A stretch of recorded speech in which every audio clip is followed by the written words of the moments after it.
Okay, whether the MBA is the right degree for you or not, answering this question is very, very, very important. In India, once you are done with your 10 plus 2, once you don't understand what to do, we opt for engineering. Once we are done with engineering and then we don't understand what to do, we opt for MBA. And the reason behind that is that we expect that yes, after we are done with the MBA, we will get placed at a good company. We will start our career maybe in sales, in management, in business, anything of that sort, and the career will go on well. Well, in the UK, the strategy is going to be very different. The reason behind that is that the MBA is a degree is designed for people was originally designed for people who have 5, 6, 7, 8, 10 years of work experience. The reason behind that is the people who pursue an MBA, they pursue it because they want to grow in their career, not because they want to start their career.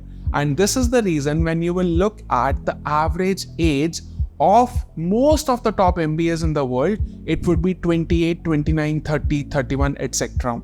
No, I'm not talking about the low-rank universities that will allow you to get an admission into an MBA right after you're done with your bachelor's degree. In fact, there are some universities that allow you to get admitted into an MBA even if you're in the final year of your bachelor's degree. You should stay away from those universities. They are just after your money, and the career outputs that you will be getting after pursuing your MBA from those universities is not going to be that great. So one, you should have some years of work experience, at least 3 to 5 years of work experience before you start considering an MBA. If you do not have that, then at this point of time, I would recommend you to opt either for a Master's in Management, MSc in Management, or go for something more specific like MSc Finance, MSc Accounting, MSc Marketing. Try to develop some specific skills at this point of time, launch your career, and maybe 5, 6, 7 years down the line, you can plan for your MBA. Now let's look at the top universities in the UK to pursue your MBA from. One of the most relevant rankings for MBA is the Financial Times ranking. And ideally, any good MBA candidate would want to pursue their MBA from one of the top 100 MBAs according to Financial Times.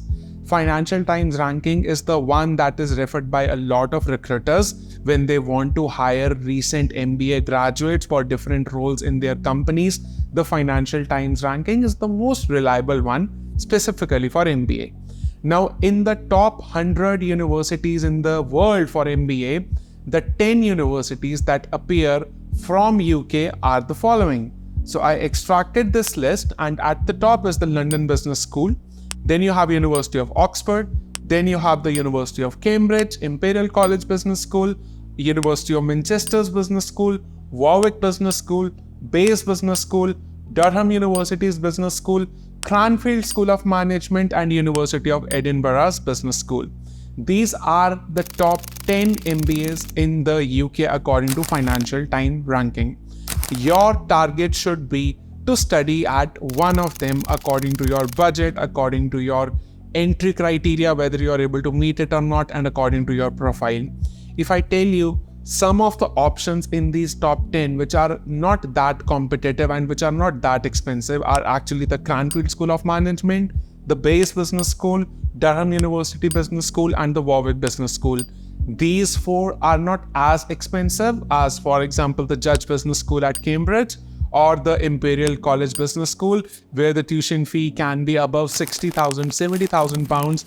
And if I look at University of Oxford, where the tuition fee for the MBA is 1,15,000 pounds. So if you're looking for something that is not as expensive as a 3 BHK flat in India, then maybe Warwick, Durham, Cranfield, Bayes, these are really good options.